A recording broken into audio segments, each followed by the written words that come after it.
दोस्तों, मैं आरती आप सभी का स्वागत करती हूँ।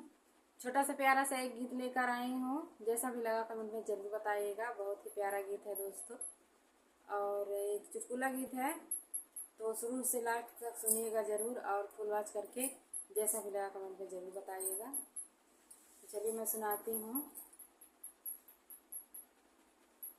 होते बाटे घरवा में लड़ाई रजऊ, होते बाटे घरवा में लड़ाई रजऊ, घरवा धके रेल गाड़ी जैता आई रजऊ, घरवा धके रेल गाड़ी जैता आई रजऊ,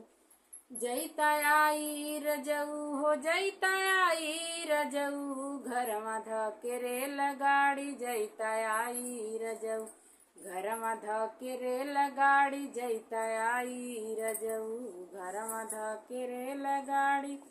जैता आई रजऊ।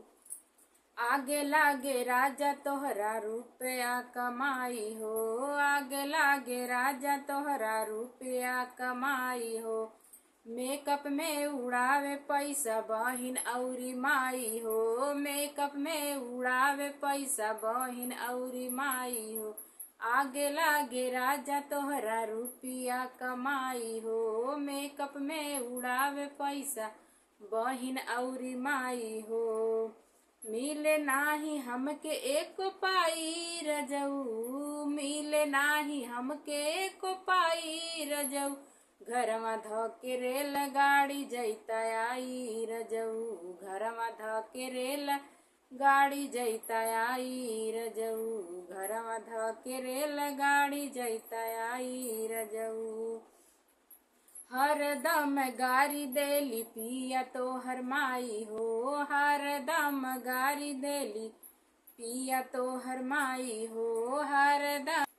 अगले साल देता पिया अलगा कराई हो, हरदम गारी देली पिया तोहर माई हो, अगले साल देता पिया अलगा कराई हो, खेत बारी बाटी पाई पाई रजऊ, खेत बारी बाटी पाई पाई रजऊ, घरवा धके रेल गाड़ी जैता आई रजऊ, घरवा धके रेल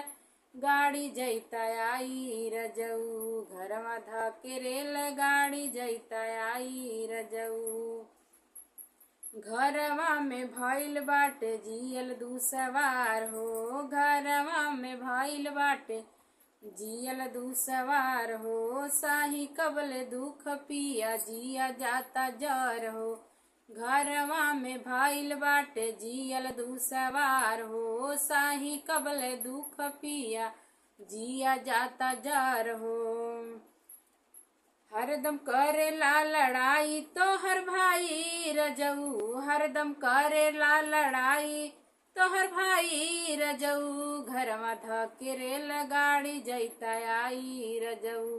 घरवा धके रेल गाड़ी जैता आई रजऊ,